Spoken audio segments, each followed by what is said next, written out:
DMO Online Television rates this program as TVMA. It is intended to be viewed by mature adult audiences, and may be unsuitable for children under 17 as it might contain strong political themes, gestures, and body actions. Omuganda ganti obuuka urine n'olinya mu pi.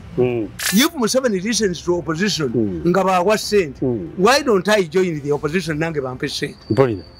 Kubanga kakati nkozesa zange mala time gye nalinonyeza mu sente zange nenoonya ki tewali.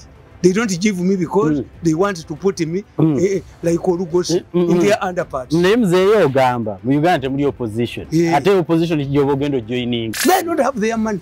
I don't have their money. They cannot give me money because they want me to be controlled like a testicles in somebody's pants, which I cannot. I see. I know kubera wansi omuntu tumufuge ngufugani. Nze toyinza kumfuga.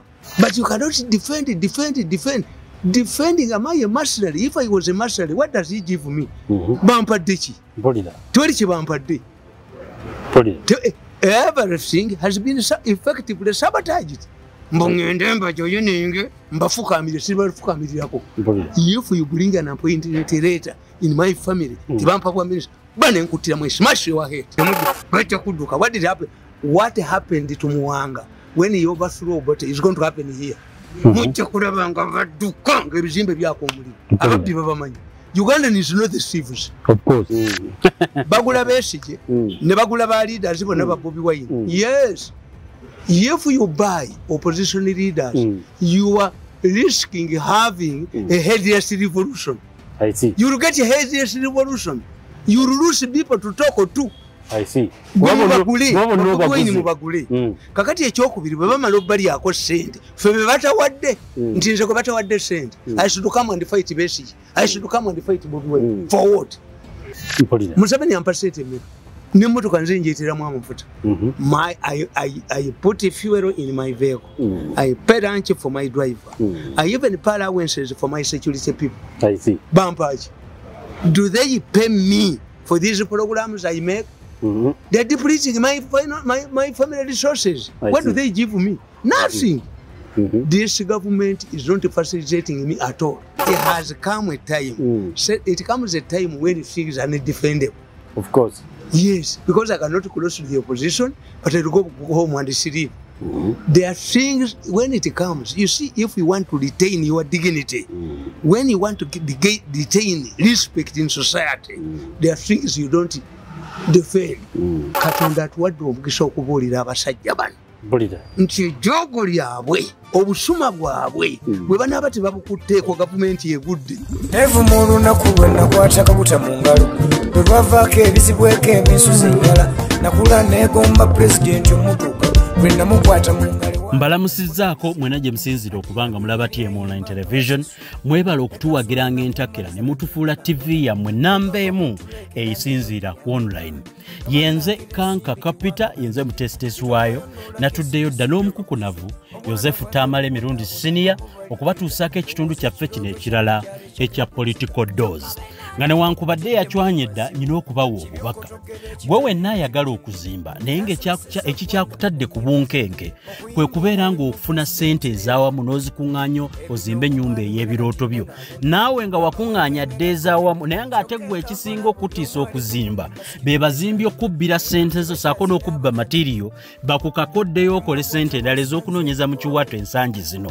Nkubuulira waliwo omuzimbi omu mu ggwanga, omuzimbi omusikawutu gw'oyinza okwesiga kuba erinnya lye alikoze ku mazima. Ye Nkooyo oyo Elisa Kiwana eyava mu famire eyavaamu Ssaabalabirizi Mpalanyi. Nkooyo oyo Elisa Kiwana ye director wa company eyitibwa Stone Roofing and Construction Company. Omusajja ono bwe yali tannaba na kwetuuka yazimba kalina.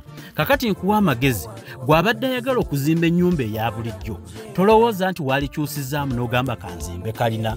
Kubanze bwe nayogera naye essente z'osobola okweyambisa okuzimba ennyumba eya bulijjo asobola ozinyigiriza ate n'akuwa omuwendo ogusembayo okubeera ogwa wansi ne weeyambayamba naawe n'ozimba ku kalina. Nkusuubiza nti bw'okolagana n'Enkooyo Elisa Kiwana ssaako kampuni ya Stone Roofing oyise ku namba z'amasimu ezo tojja kubbibwa matiriyo nange nja kubaawo okusobola okulondoola omulimo guno.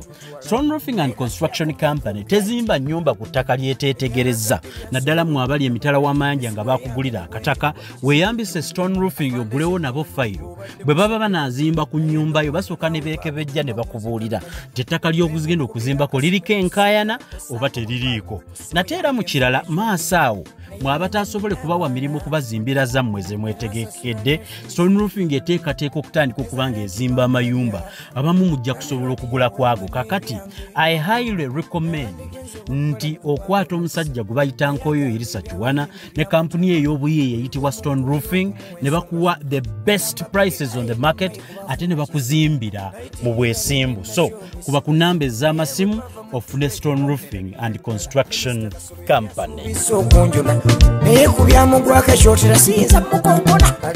Programu ya lero eya Political Doors ngikoze ne Sheikh Hussein Kasolo. Sheikh Hussein Kasolo omusajja ono alomba dduwa. Sheikh Hussein Kasolo ojja kumufuna ku namba y'essimu 0772 995 883. Oyina ebizibu by'amaka emirimu egitatambula ebisiraani ne buli kimu ebisiraani byakufuukira ebisiraani ebine ebizimu ebikukozesa ebyokoola ebyekika ebitateredde mwenna abatalina bulamu bweyagaza yogerako ne Sheikh Hussein Kasolo gojja okusanga ku namba y'essimu eyo gye nkuteeredde awo mukubireko mwogere Sheikh Hussein Kasolo omusajja osobola okwogera naye mubuuliremu ku bizibu bye akulombera edduwa omusisinkane mu kumaaka baani oba ne bw'oba tomusisinkanye wooli asobole okukulombera edduwa ensonga zitereere nate olwaleero Sheikh Hussein Kasolo igwe ntambudde naye Ssaako ne kampuni ya Stone Roofing mu Political Doors kambeere nga ntandika butereevu ne mutabani wa Mole Namatovu Mirundi. Ndine mutabani wa Mole Namatovu Mirundi Yozefu Tamale Mirundi Senior mu suuti y'ebbeeyi simanyi gwe oyina mmeka naye kati twakumanyirirayo raundi yaffe ffe tetuva mu famire enjavu ffe tuli basajja bakozi era kyova olaba nti nze nzekka nze musajja alwanye ne maafi ya myaka 8 kubanga nabasitadinga nemmanya nti bajooga abantu kusinziira ku bwavu ne sacrifice nti abantu bano batya nnyo obwavu nti bwe tukujja wano nga ffe tutwala 5 billion bwembwa nga bakanyuga kasasiro nze ngende kasasiro watali sente politics is who gets what and when politics is sharing you cannot remove me from a job nondampinga mu president's office as an admin balobonga tebasharinga anti baavu ekikutegeeza nti bannayuganda baavu nti bano abaana bwe basinzira obajooga how let me give you examples nti tebereza we have one vacant post of a yala because Kasamba died in the middle of his term but the president addressed 60 people all of vying for this same job including Chiwanda I'm number 4 again. Why? This is why the mafias humiliate you. They know that you cannot survive outside the government. These people cannot afford to be there without a government job. Until you see many Ugandan politicians are like baboons of Busitema and Kaluma. These baboons are used to human assistance. The baboons depend on bananas thrown to them by the travelers, the passengers. If a situation emerges which puts these baboons into the forest, they can die because they cannot feed themselves. Like the chimpanzees like the chimpanzees, like the buffoons in other national park. Kakati n'abantu ba Uganda from colonial times, abazungu abaganda bo bakyogera bulungi to follow into things ebyobufuzi ogudde mu bintu they were detached from the population taken to Nakasero tamale nawe muntu woganira nkereze ku malobozi yes they were taken to Nakasero these days they go to minister's village and they are detached from the population 2 because they are used to free things. They're like a ticks stuck on a cow. Tebasobola kukola. Bamanyira lifestyle ya waggulu, tebamanyidde kwejjanjaba, tebamanyidde kwegulira mmere, bamanyidde amafuta ga kadi, okujjanjaba kwa kadi. Kakati nze saamanyira bintu ebyo. Out of my culture, nze simanyiranga to be spoon fed. Era bwe nagenda mu State House, I did not become used to the government facilities.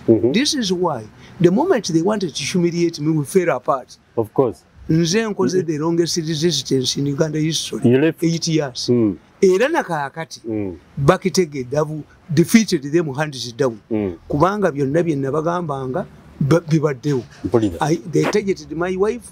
Kubanja ogedde ku organic cases. I defeated them. As I speak today, 167 Ugandans have been arraigned before the International Criminal Court. They appeared there via Zoo on Tuesday. They have been divided into 2 groups for illegal extraction of organs. I see. Kakati abo bonna kunerega nembaga nti mugenda kusuula ekintu kyammwe. You undermining Museveni nti mumukwate power. Power bajjajji bajjako. Obubbi you cannot hold batunda organize kwata power kubanga mzee tosola kutta bantu bo bategeera bakwata amawulire ne bagawamba. Newspapers, the print media is in their hands. Kyobola nti Kalisa yali alowooza nti asobola okunfuga kumpaaki. What do you give me?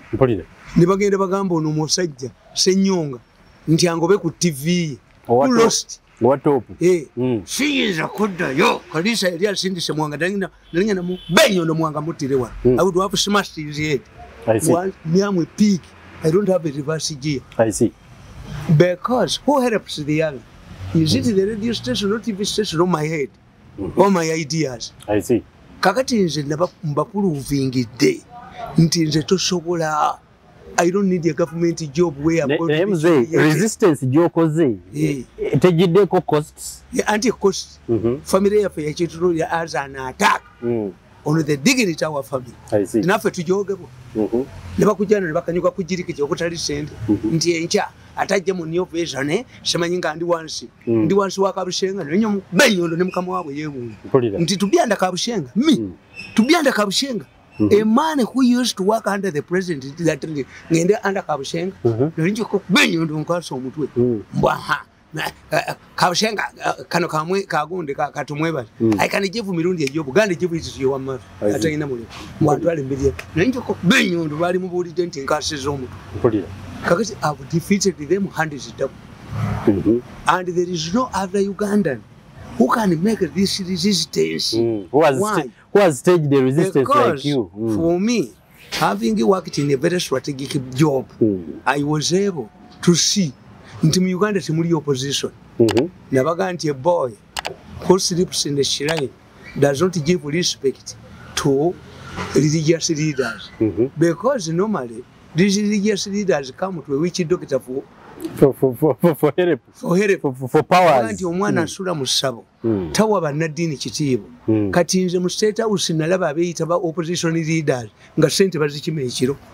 Nentegeera nti there is no alternative in Uganda.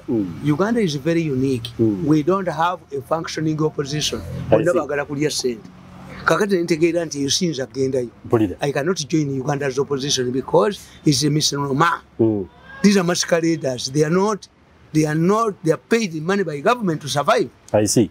2, nentegeera to what made Bidandi and Kategaya and Mbabazi to fail out of the population, to lose the public support and respect. 1, they attacked Museveni. Oinake wekoledde londa Museveni. Encha Bidandi naga nti nvuganya Museveni. Sitebera mbakulembeze balungi bangi encha nti muvuganya.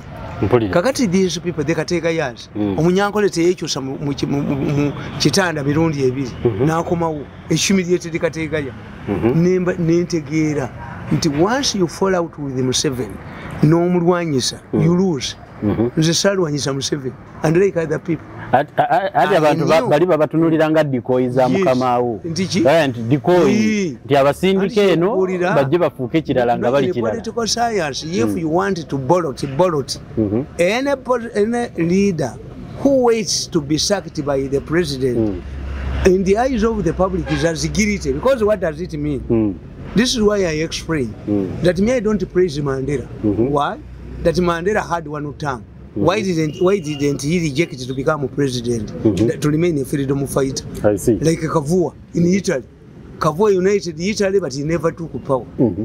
Mandela, only when Mandela took power, he had to divorce his wife to appease the whites.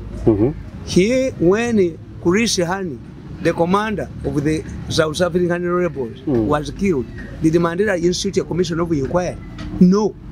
He was pleasing the whites. I see. Two, when Mandela left the government, he had the two deputies, the Kirak and the Thabo Mbeki. Why did he hand the power to Thabo Mbeki? So it's yes, me I analyze things. But at least you would praise him for perseverance. Even the American president cannot tell us that they are Democrats. Why? If they are true Democrats, we would see an American president who does not want to have a second term, but they make sure that they have second terms. So, how can you determine that your baby, your kid, has eaten enough, akuse, when the plate is empty? Omwana akusa alekayo. Kitegeera. Alekako n'olyoko kitegeera. Otegeera nti akuse embeera agireseekawo. Naye omwana akombye ne sowaani n'onga nti akuse. Why do we see but for them they respect the structures. They respect the structures. To get a second term. I think what should be defined as democracy is respecting structures. They make sure that they want to be succeeded by their former vice president. I see. Yes. It was only Obama, not Obama, Clinton, who was rejected by Lieberman, because this man, Al Gore picked Lieberman, the man who had harassed Obama, Clinton, to the extent that when Clinton said that we are all sinners, you are not a sinner. But eventually, because they sidelined Clinton, this man, Al Gore, fell. Was defeated by George Bush Jr. So therefore, even in those countries, they make sure. Look at Britain. When is there any country you consider to have a full democracy? When there is a rebellion in the ruling party, what do? They get somebody from the ruling party. The Conservatives removed Margaret Thatcher, replaced her with John Major. This is what the Labour parties did when they replaced Tony Blair with Brown. So, when I analyze these things, you call democratic people that they are democratic. Look what Merkel in Germany, they have no term limits. In Italy, they had to fabricate cases against Berlusconi that was sleeping with younger girls. Yes. To get him because he was popular. We had just that. Italian. Kati nze bintu byamwe byonna bwe mbibala bifaanagana. Naye enjawulo ya gundi nabawandikira mu katabo kange ne mbagamba. Politics is dirty. But it is the level of your own opponents. Where you imprison your own opponents, the Europeans, because of their level, and Americans, Boba yamisa scandals ne bakuba. Bakubya scandals novamu abantu. Mu Africa, boba kutabusi na kusiba mukomera. Kitufu. Politics is a dirty game, but it depends on the level of dirtiness. Ekyokubiri nti mu Uganda mukka mwe muli mafia ganga etafaanana walala. All mafia gangs, mafias, first of all, a mafia is not easy to have a strong network in the government. The Ugandan mafia is created a subterfuge within the government. It controls the IGG's office, it controls the Auditor General, it controls Parliament, it controls everything. This is how Museveni is fighting his own government at the extent of expressing despair. Nabagamba chi How can the president tell the permanent secretary, you reveal in the public that you directed the permanent secretary to make enough beds to purify this, and is not arrested, or he is not sacked? Then that is a coalition government. You are sharing power with a stronger force in your government. This is what it means. Hey.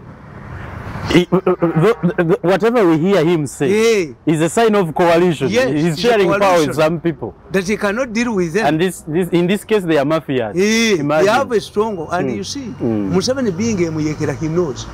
Was he not fighting? Didn't he have morals and traitors in your Obate's government? Of course, they are there. For him, he doesn't have, and he's in old age. This is a man. They have not. They have no mercy for him. If this is what they are doing, the mafia gang is doing in Uganda currently, was done in 87 when Museveni was a younger man. Two, the mafia gangs in other countries don't steal from government. They steal from other countries. This is how the Italian mafia has developed Italy. This is why the British capitalists developed Britain. They were plundering other countries to take it to Britain. I see. I gave an example of a man called Shadrach. The one who stole gold. Yes. Shadrach was decorated. A notorious pirate. But when he went to Britain with 3,000 bars of gold, the Queen decorated the guy. Yes, Shadrach. I read that in your book called Crucified for My Own Words. Crucified for my words. Yes. I said that instead of encouraging these people, where do you get money? You get money from banks, you get money from any heritage, you get money from borrowing, or you get money by crude methods. Why do you attack brain weight? But Kaka stole money from brain weight. Yuso was pouncing on these people. The same one as everybody snatching their money. Are they clean? In that book, do you know that in that book I wrote that the hunters will be hunted? Yes. Where is Kaka? One of the subheadings inside your book, there was the hunters. The hunters at one time be hunted. Kaka fears to go to parliament when he was appointed the ambassador. He fears to go there, he will be arrested. I see. Yes, I said in that book, the hunters will be hunted. Yuso will be hunted. And they are being hunted by, the hunters will be hunted. These 167 people who have been arraigned before the International Criminal Court, they were divided into two groups. One must attend sessions in The Hague. I see. Mulimu gwe nasabira ewaffe alina omutwe gumulinga ebbulooka namusabira ewaffe bamubeba muwabe bamubata emba ennyonyi kuneereegamu.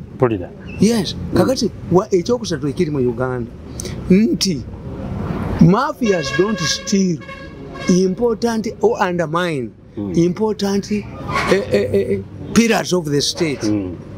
Look what Ethiopia in the airways has been operating since 1923. The mafias agreed. All of the key players in Ethiopia agreed.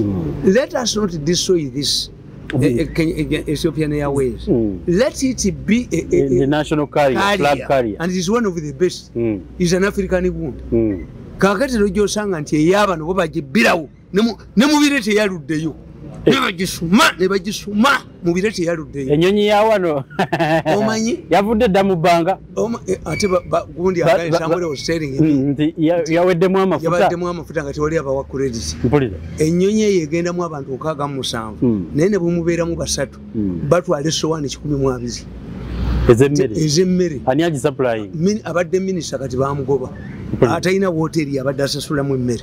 And what people didn't know, they started with the short route planes, like a going.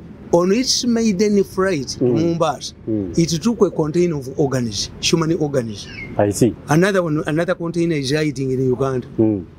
Yeah, you knew that this was not a commercial venture. I see. We told them, how can you start an airline when the giants are collapsing or making alliances, merging? Imagine.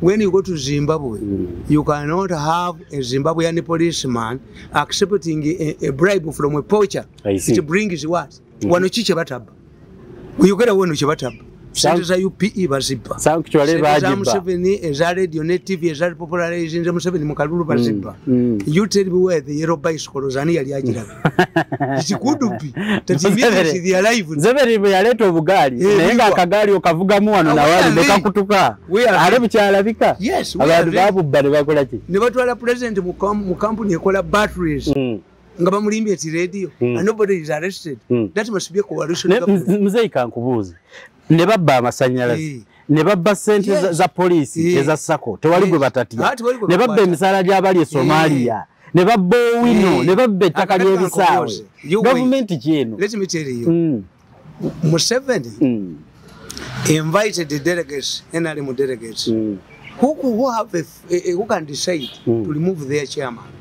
Did they receive the money? Sente zalemera ku simu ya muwala wa Mpabazi mpulira era what Museveni did was to get other funds. How can somebody steal money intended for delegates? Mukama munafu. And they say mukama munafu tamanyi kwata kubabu zalemedde ku simu. Was it retrieved after the function? We get another example where money intended for our soldiers in Congo, Democratic Republic of Congo, was stolen. Was it safety or somebody was engineering a coup? How can you steal money belonging to soldiers at war? Why didn't they steal money belonging to soldiers here? You know what happened in Sierra Leone? In Sierra Leone, maybe they were plotting to kill them from there. Former president because I can't steal some money of someone at the battlefield. Joseph Mamo sent Stresser to fight rebels. When the money, when the soldiers were not facilitated, they held a meeting. What do you have in Freetown, the capital? Nothing. Do you see the children of these ministers? No. Why are we killing each other? We are young. They agreed overthrew Mamu. Stresser captured Captain Stresser Valentine took power because of money. Because the government failed to give them facilities. So was it a safety or a coup? And it was because Museveni knows the science of the military that he even carried a passenger plane to bring the soldiers' wives, the Congolese. I don't know where they were gone. He also gave them other funding, like he did when Mbabazi's daughter failed to deliver money. That got stuck on a phone. Why did the NRM fail to have fair coming the primaries? Mbabazi's daughter, the daughter of the Secretary General, refused to surrender the yellow book because they wanted 6 billion. Where do you find this? In this government. Because you would expect in Museveni's government the daughter of the Secretary General to work voluntarily. Of course. This is what my children are asking me. Why do you risk? Yes, I'm risking because I don't want to go into exile. I risk because I want to make a reference. Abasajja bano bategere twababulira. Nkabadduka kuba abantu bajja kuyika mu lukulu. Twagala bategere teffe tuli banuwa. Tubabulidde we have told them. Mbaganya okuwulira. Yamata bagajja. Omanyi gundi oyo. Tebawulira. Omanyi oyo omusajja gundi. Aliwa. Alex Mukulu. Alex Mukulu's play 30 years of bananas. He had photographs of Ugandan presidents. And they had no ears. He asked him, why have you used the photographs of former presidents after removing their ears? He said, Ugandan presidents, they come with time when they cannot listen. Uganda examine Alex Mukulu's God play. Fetwagala tubalage, nze mayirole eryeji. Have 2 roles. One, to tell the public that is the problem is not Museveni. Why? Because if we don't tell the public that it is not Museveni, what we are going to have is what Muganda says. Omuganda ganti ubuko urine, nolinya mupi. Kakati bano babagala bakipinga everything on Museveni bamujeko. But when Museveni is removed by a member of the mafia gang, it will be worse. This is why I come in. Museveni ampasete meka. Nemotoka nze njeeteramu amafuta. I put fuel in my vehicle. I pay lunch for my driver. I even pay allowances for my security people. I see. Bampaji. Do they pay me for these programs I make? They're depleting my family resources. What do they give me? Nothing. This government is not facilitating me at all. But for me, the president is usually quotes the Bible. Waliwo omusajja yafa n'agenda mu ggulu n'alaba nga agenda kubonaabona n'agamba Katonda, let me go back home and advise my brothers. God told him, you cannot go back because there are people who are guiding your brothers. Tojja kuddayo.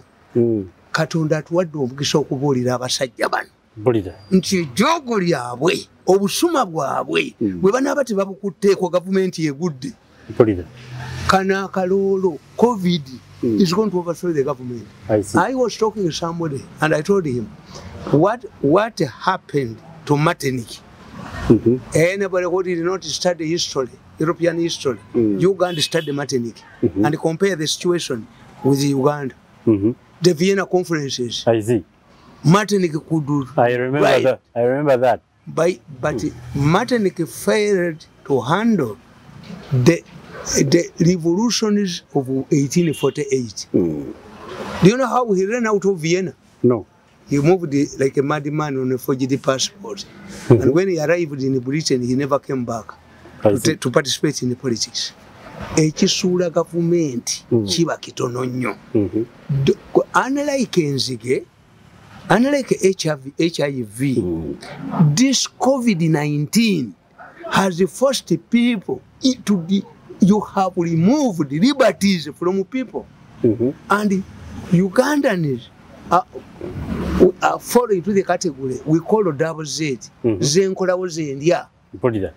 They don't depend on salaries. They don't depend on surpluses. They don't have savings.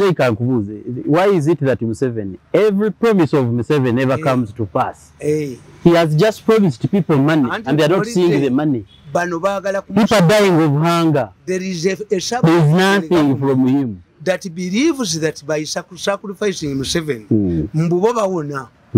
to get another chance of stealing more and protecting what they have looted. What did happen? What happened to Muwanga when he overthrew but it's going to happen here. Ugandan is not the thieves. Of course. Kubanga mbabuulira nembagamba nti COVID-19 affects everybody. Yes. Children are not going to school. People are not moving out. Those who left their merchandise in shops are rotting. Yes. They have not. Those who are the boys. And we remember last time when they went back to the shops, people charged them rent. People, especially these women who cook food, the women vendors, they buy the items. They follow a previous day. Baba Gamba Buganti and Chetamudda, ultimatum. But even in Chigali, they have given them some time to organize. Bo, never do come. Never do come. Baba take come to good about pay. I got in Buburia de Gamba.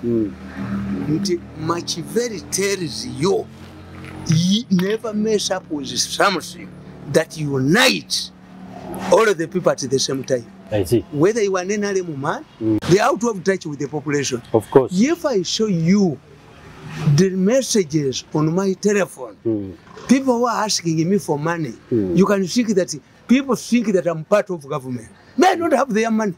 I don't have their money. They cannot give me money. Because they want me to be controlled like a testicles in somebody's pants, which I cannot. I see. I know Kubera wants a woman to Mufuga and Gufugan. The tree is a Kumfuga. Kubanga Chimay, even if I work with you, Temuina way, Muntugum was sent, Muri Bajoozi, Bagala Fetu Bakore, Bangavaria sent a bevers. This is their mistake. Kakubuze.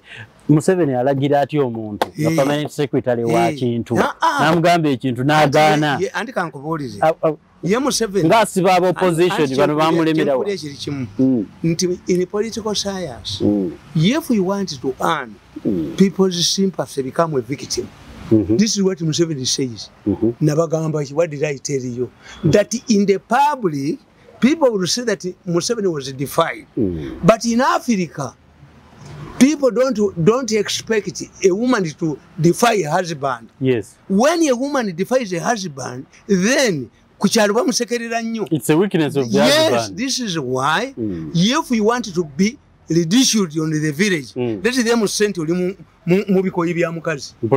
they know a leader is a leader. A leader cannot be defied without consequences. I see. This as he wants to protect and there are no himself. Consequences. But the problem that the real Museveni, the tough Museveni, abantu kwa bamanye ya kubobote na baba choli na kubani jabera ya mudifayinga uwidde you down kankubulire mu yabantu bali bamutya nnyo na yolu ndako abakuba mu ibali aba ate bali bakazi Professor Wangai Masai we used to refer to her as the mad woman of Kenya. She fought the acquisition, illegal acquisition of Kola forest near Nairobi. Baji Zimba Mama Yubu, Mukazi Nabarwanyes, Nobel Prize winner. Kakati Chibirati Shadao. Omukazi Murabari Bamita Kalua, Masa Kalua. At one time, Moy criticized, attacked the opposition. The woman picked her bag and left. Abantu ne balinda balabo bamuya ine kyamukola ngata ine bategera muya wedde moyi never recovered a leader at least Museveni yali kutedda yana wasaidi na bamukomera enchane bamuta ne bamuwa bail na sendika message president to say ndi put eyo obujemu when people are dying. I see. Did they elect Diana? They elected you. I see. Yes. They never. May I defend Museveni? It has come a time. It comes a time when things are not defendable. Of course. Yes, because I cannot close to the opposition, but I will go home and sleep. There are things when it comes. You see, if you want to retain your dignity, when you want to retain respect in society, there are things you don't defend. When was a public relations officer, what's your comment on this? No comment. Of course. Yes, but you cannot defend. Defending, am I a mercenary? If I was a mercenary, what does he give me? Bampadeci. Bampadeci. Everything has been effectively sabotaged.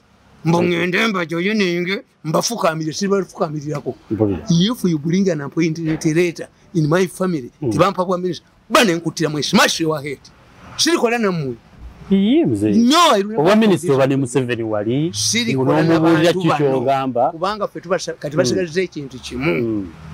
They have embarked on a self-destruction mission.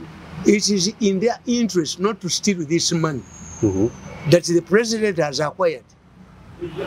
Ziriwaze batabba leze dabazi taina gwa akwatako bajja nazo zibba tobba katunda ka mulwadde bana abantu bagenda kuyika mu kibuga ate Besigye musajja mugezi bagula Besigye ne bagula ba leaders bonna ba Bobi Wine. Yes, if you buy opposition leaders you are risking having a headless revolution.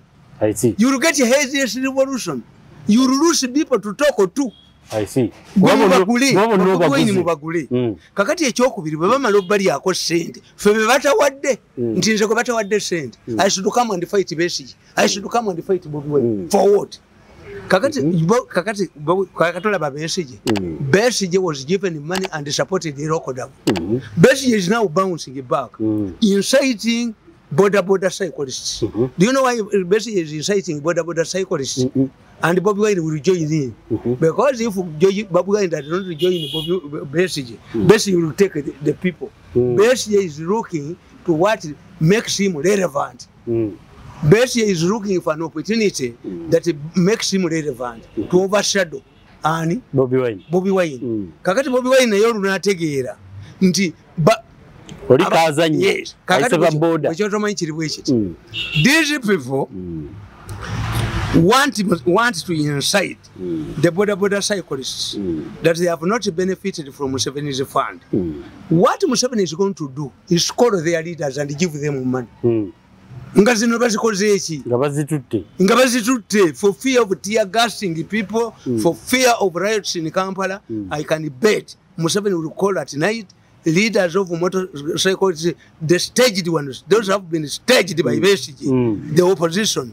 Bajagenda chovola bantu bukedda akugamba to one of the assailants who attempted to kill General Katumba Wamala belonged to one of the groups in the motorcycle business. Boda riders, 210. Where is 210? Say the one where is what they are attacking the 210 now? Know that Kitata has influence in the border industry. Because when he left, about police this is where the border people have realized the importance of Kitata. Yes. His imprisonment exposed the border business to civils, to policemen. And they are still when they grab a motorcycle, they wait for 90 days and use it as an exhibit and sell it. Kakati ababoda ne bategeera Kitata was not the problem. Kati bukedde kkulu naye akasajja ako balika bomb tayimba omuntu enseri kawona kajja kufa bubi nga kana akasajja kasajja kagundi kana akobugalubindi kakabushenga kekwese kaveyo abantu bakakube bakasa omutwe kkulu byeje kufa bubi kakati kkulu byakuleetera story to the assailants. Those who attempted to kill Katumba Wamala belong to 210. 210 does not exist. It was destroyed. It was destroyed long time. Yes. Dissolved, and everyone went. Takali, Lukongo, Kalinge, and food regime. Could be a link to standing to Kalino, Gongo, never Nakumba Jaka, Bakateka, which is in that. Ziyogera Bakakozesa. Kagato Maira Kitata. Nti. If we go on a strike, who is likely to counter this strike? In Kitata, Mukwato Muntu, Oli, Mumugambe, nti wa 210, to put Kitata under fear. No, you book a Sajago Ankuba Mawulire. Could be a Wankuba Mawulire in the Kabushenga Namusoti, Nina Winjakusoti. Terry Yankuba, to Mwebazi, a Jakuni Watono Kutembe Nyun, Kwaye Yabitandika. Tumwebaze yabitandika ajeke mpeba mutte bamutwogo bagwasi. This is how I do things. Kakati nkubulya negamba ti Museveni is in a dilemma. These people are inciting border riders. Museveni cannot risk a situation because allowing them to demonstrate in Kampala means that they are breaking COVID rules and they are spreading the disease. Because if you want today, unlike the previous day, today if you had the money that the government has borrowed from the bank, World Bank and IMF, at a free interest rates, what do? Test the people. After testing them, vaccinate them. You can use 2,000 army trucks, mobile clinics, to vaccinate in 2 weeks. We have 804 sub-counties in the whole of Uganda. So if you borrowed from China 2 military trucks, mobile trucks, clinics, you can even recruit the idle doctors. Of course. So that a company is divided into 2. Each doctor, each mobile clinic can serve 3 sub-parishes and another one. Within 1 week, you have tested whether these people have COVID or not. Because you have vaccinated those who don't have. One of my children who are doctors told me that you are unfair to Minister of Health. The Minister of Health doesn't know how to explain things. He said that COVID-19 has a curve. It rises at a peak, people, and some survive. He said that if you are taken for a ride, because of the lack of patients now, and you open up, you unlock the lockdown, and people go back before they are vaccinated, it will come back. This is what Besigye is talking about, that we are going to have a third phase. This is what, instead of vaccinating, they are talking about the availability of vaccine in the world. No, you Museveni bukyafuna bantu babi I know Musenero. I'm going to write a book about Musenero. Look what Musenero. Because for me, you cannot bribe me. Dangling millions. You cannot. I am not a boat. Kakataka Musenero. Obujinga. Where has Ramaka come from? The one of Dr. Ramaka. The one of Guru. Yes. Where has she come from? Originally, it was who? This man who? Ogwanga. But because Ogwanga has refused to play ball, they have brought this woman who is going to see the president immediately. What the argument, original argument, was that Ogwanga did not want to share policies with the university. But now we are bringing a new. Are there two types? That of Dr. Lamwaka, who is paraded now in the New Vision, and Ogwanga. And all of them are from Guru University. Is being praised now. Yeah? Is just being praised now. Yes. The other one was gone because I failed to play game with this woman. So where do we go? Let me tell you, I asked somebody, if you're a woman, if you have a sick kid, can you quarrel with your wife as who should drive the vehicle? Because the interest is to take the vehicle. Why do you fight over rights, over police proceedings, commercial interests over a drug, if it functions? Why don't we, who has proved it that it works, is effective? Before you quarrel, let us determine, is the baby dead or sleeping? Okay, yes. Baleta abantu 10 babajjanjabire kweri eddagala tulabo balikola. They have taken us for a ride. Museveni is dangerous to Museveni. And Museveni praises people, and for me, I detected people early. Look, you fought Musisi. What happened to Musisi? I fought to Musisi. I fought to Nakalima. Museveni eventually said to fight people in the government. Museveni eventually said that Musisi was a bad woman. Yes. At the end, you are fighting and they were not saying anything. The day he appointed Museveni. The person who is creating the trouble in the ministry is Museveni. And you see, when people go and get these praises from Museveni, advisor, minister, what? They brag around and they chase away people. Yes, this is a problem. So, these ministry officials, what the scientific ministry explain, and you explain that this is not a flash, these are not a flash floods everywhere, unless we vaccinate. Because once you vaccinate 2 million Ugandans, and that is, let us look at the statistics. Why don't we use the statistics of voters? How many voters are in Uganda? Look, because 40 million people, when you detect the number of children, what's the number of adults?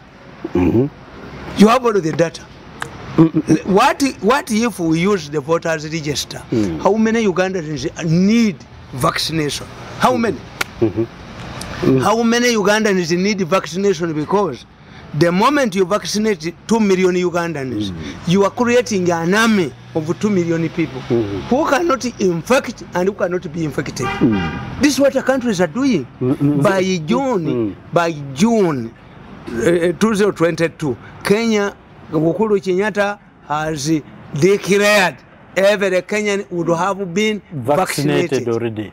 Niba chikiri ku vaccination kati chiri ku oxygen kati chiri ku oxygen chiza ku gundi babagala ku muzeeka kubuze mubbe bajja kujja mu kibuga mpulira you see muzeeka kubuze kiki ekyagwa obusuma n'obujozi what happened to Museveni's scientists neddagala lituulira nti university good year because aba Museveni baliwa yali agamba. I don't think that we have any scientists here. How can you say that the scientist can leave his laboratory to check the ventilation system of a building? Dr. Mwanje.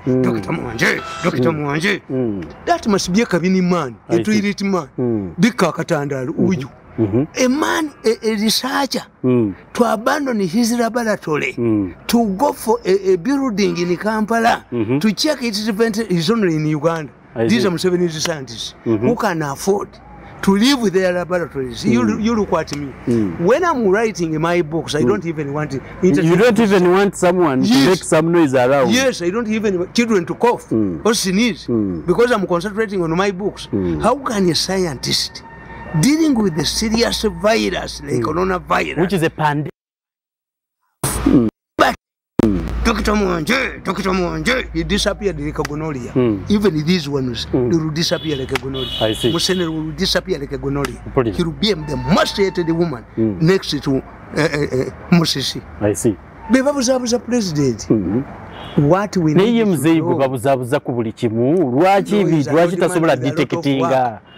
Kakati oyo let him leave power. He's as grown old. Naye agudde mu katego. Why do you quarrel with the people? In fact, in the media, if we don't have a response, whether negative or positive, you cannot say that you are perfect. Nabanja should accept the criticism. If people say we have not received the money, Nabanja should accept. But Nabanja has been forced to support the civils. What have the civils done? The civils got the national IDs that we are left with the Nira. Never take come saturation. 2, they were ringing people to get details which they are using on wrong telephone numbers. Kakati ati yaba wagira. Let Nabanja do one thing. Amasimu ag'abantu abafunye ssente mugawandiike. Security tekiriza etya bagenda gikolera ki ate je mwati bagala Nabanja yabadde akikiriza akabiri kagenda ne kamugamba against my security but Kulinnya lyo sente lwaki you will see the civils exposed. People will come up and they say these telephone numbers don't exist. I see. But I'm telling you, you are helping.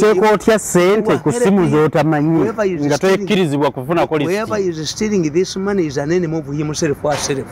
Once these Ugandans are incited by Kizza Besigye, I will not counter Kizza Besigye, whom you gave money. I will not counter Bobby Wine, to whom you gave money, when you don't give me. Ndimusiru, am I a fool? Bayingire kibuga bakiyingire. Tunabakolera kutuukadde. How long are we going to defend you? When you give Besigye money, you give the opposition money. Kakati Besigye inciting abagundi, ojja kuwulira ekiro nti Museveni abayise. Museveni asinkanya ababodaboda abawadde mititi. When will he give us?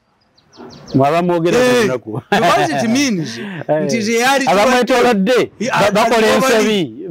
bakola ensobi mwene mu defending. We can even be forced to join the opposition. Of course. If Museveni listens to opposition, nga bawa sent. Why don't I join the opposition nange bampe sent? Kubanga kakati nkozesa zange mala time gye nalinonyeza mu sente zange nenoonya ki tewali.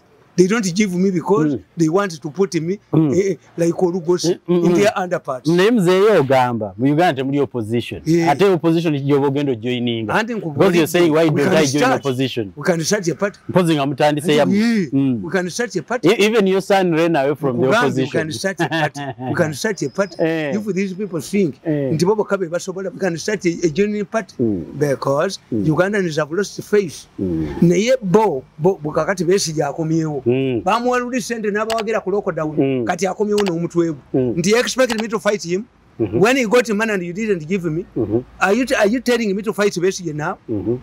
When he is looking for more money, when I will see it tomorrow, I bet if these people go ahead with their threats to stage strikes, Museveni will call them. Omukulembeze wa Uganda asinkanya abakulira ababoda nga bavayo ne sente. Ate fe abamuwagira atuwe. What does he give me? Simanyi. The Baganda have a very good proverb. An AED cannot become a servant. Ngwatirako tebufuuka bumbo wa. I see. No. Am I the most patriotic Ugandan? What investment do I have in Uganda that others don't have? At one time, Moi summoned the Kikuyu leaders and told them, you are planning riots in Kenya, but who owns Kenya? For us, the Kalenjins will own cows, which are mobile. We shall leave to southern Sudan, our historical home. But for you, are you going to remove those buildings from Nairobi? That's what Moi asked them. Kakati, for us, bebajoga bebanya ku mitwe ne batunyala mina mu kizimbe ne balyamu sente zaabwe ne bazirya. My role is to keep my head, which I've already protected. Nobody will pounce on me. Nobody will, no Ugandan will pounce on me. No. Nobody will pounce on me because we have told you. Tubabuulidde ne tubabuulira muganya okuwulira. Kakati Abaganda bagamba nti akanaafa tekawuliza ng'ombe. Ne bw'ogikuba otya. Yes. An animal that will follow free to hunters does not hear the noise, the bellows of the hunting dog. Katubagaliza emirembe. Katubagaliza emirembe balye ssente bamusenero bano bagundi balye ssente bali mu ministry bano balowooze nti bajja kubba ssente z'abantu. The people will rise up. They don't need. These people don't need. The moment you fail it, the moment you buy leaders, their leaders, you will create a vacuum of leaders. And what will happen? You will get a headless revolution. You look for people who are their leaders and do not do. Don't reach that level. In fact, for me, I tell you that it is better to have good leaders. You pay them to remain there. But if you buy everybody, that leaders must be compromised, opposition leaders, not to attack, to criticize you. You are in danger. Njagala kumaliza na kino mzee. Mzee goma nyo kola kwa analysis mu international relations ne international good. Ekiri South Africa kino. It is simple. You see, for you don't follow the sequence of events. Zuma was used by Gaddafi to overthrow Mbeki. And Gaddafi boasted at one time. Do you remember that it was Zuma who tried to remove Gaddafi to give him asylum in South Africa? Yes.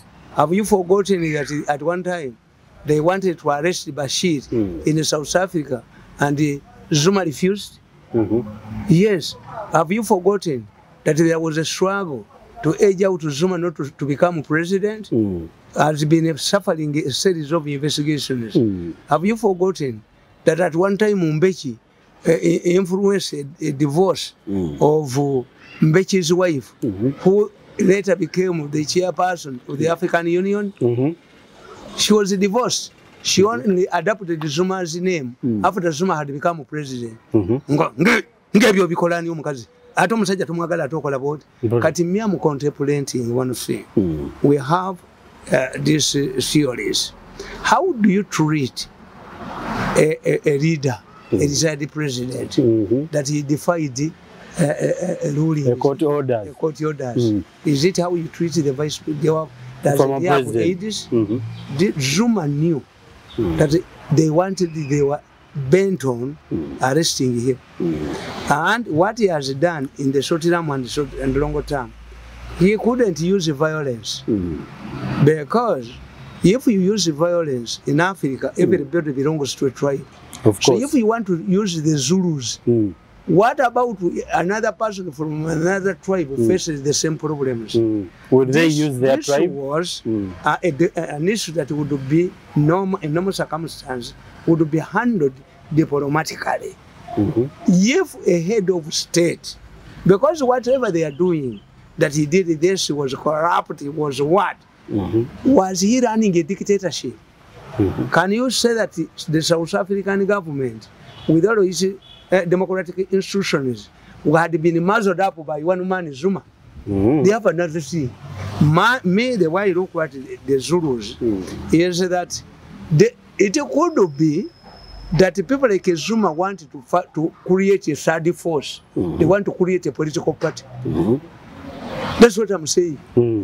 They look as if they want to create something else. Zuma, if Zuma and others form a political party on the lines of the Zulus, because once you lose the political power, this is what I'm telling you, the Zulus have realized that they are losing commercial deals and a different person. Ramaphosa. They were enjoying. This is what happens. I always tell you that we have what we call gradual socialization. Today, if you remove Museveni without gradual socialization, you can have a civil war in Western Uganda.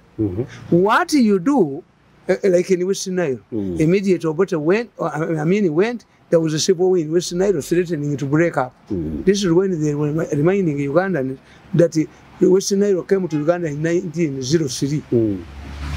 You are talking about secession. The Northerners, once the power went, but immediately Museveni appointed the people like Moses Sali, people like General Safford as his advisor, when the advisor's role was still important, before it was diluted to include everybody. When he compensated, you see, we exchanged the money when these people were in exile. Museveni decided to give these people money, the money they left on account. What happened? Immediately, Ugandans who had fled in southern Sudan in 1979 following the defeat of Idi Amin came back on foot. I see. As long as they saw the former people in the Amin government back in this government, they felt so the removal, the retirement of Zuma from government, it has economically affected the Zulus. Because I always tell you that power is a blanket. Once you have it, you feel the warmth. Once it is removed from you, you feel the coldness. This is not how a former president would be treated, but it is a warning to other presidents. Even where presidents have surrendered the power willingly, they have been victimized in the future. Moi was helped because the man, by the time he died, the man he had handpicked, Uhuru Kenyatta, was in charge. I strongly doubt whether if Raila and the Kibaki's alliance had succeeded, that Moi would have been safe. Because at the swearing ceremony, Kibaki made a statement to the effect that today is the end of all decided statements. Because he was not addressing public, was not addressing press conferences. Very Kenyan ministers used to walk with their radio sets to listen to the Bano news. So why did he? Moi wanted to have a luncheon with these people. He was with the president in Nairobi. They shouted at him, "Kwenda nyumba yako." They even threw empty bottles. Gundi, itaka. To Museveni and the other dignitaries, they wanted the money to go. If it was not because the relationship between Raila Odinga and Kibaki was short-lived, Moi faced challenges. But Kibaki found himself in need of the profession of Kenyan politics.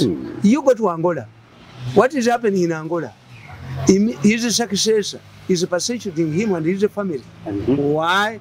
Because a successor wants to be his own man. He does not want to inherit the problems of the past. Now they turn on former presidents and their families. They become punching bags of the new regime because they know these are people who have financial resources. Making the economy work, it takes time. But persecuting former leaders, you imagine. You go to Egypt. Sisi was an army commander appointed by who? By Mubarak. How was Mubarak treated? At one time she was taken to prison on a stretcher. But the British wife fled, was allowed, was given dignity. What happened? Kirenton, the then foreign secretary, went through the square praising Egyptians as if these were not the biggest funders of the Mubarak regime. Look what Habule in Chad at one time was supported by America. He attacked a garrison inside Libya and humiliated Gaddafi with the killing of 70,000 soldiers. America deployed another warning plane, 24 hours in the air, the skies. The French declared the red line. If you attack Chad, we attack. Where is he? Where is Habule? He's a fugitive. I see. America, at one time, President Reagan was introducing Mobutu in the White House, and he said Mobutu is the most trusted ally of the United States in Africa.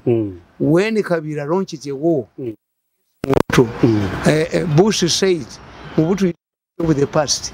So this is how leaders conduct these Europeans conduct, the Americans conduct themselves. They have no friends, they have interest. The moment they judge that the president you can no longer fulfill their interest. It is a warning to those sitting president that what happens.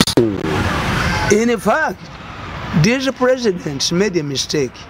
They say ICC cannot handle sitting presidents. Are you kings? Are you going to die in a chair?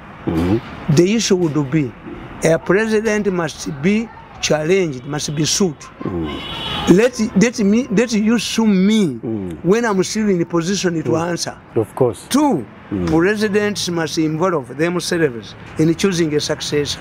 I already say. But you have mentioned examples where they choose successors, and the successors are hunting them. What type of successors do they do? Because this is a Museveni choosing basically as a successor. Dos Santos, this man had already left the party. But because he knew that he had the support, the popular support of the population, he thought mistakenly that by giving him the chair would protect him. No, they had fallen out. Chiruba fell out with the Rev. Patrick Mwanawasa. Instead of creating his own man, he said, okay, Mwanawasa will die in a period of 2 years, according to medical doctors, forgetting that the man was estimated to live for 2 years, using his own man as a lawyer. So this gives us something to talk about. Even where leaders have surrendered the power peacefully, they have been persecuted. Of course. In Ghana, when this man Rawlings, at one time his house was attacked and burnt. He survived because he's married to a princess, the princess of Ghana, because Ghana, I think 95% of the population belong to one tribe. I want to ask you, Museveni, should African leaders compromise democratic values because they should have a hand in the next government? He also created, influenced a constitution that limited the president to 2 terms of 4 years each. If you persecute me, for 4 years. So these are issues we should discuss. But you see, what is happening in South Africa is dangerous.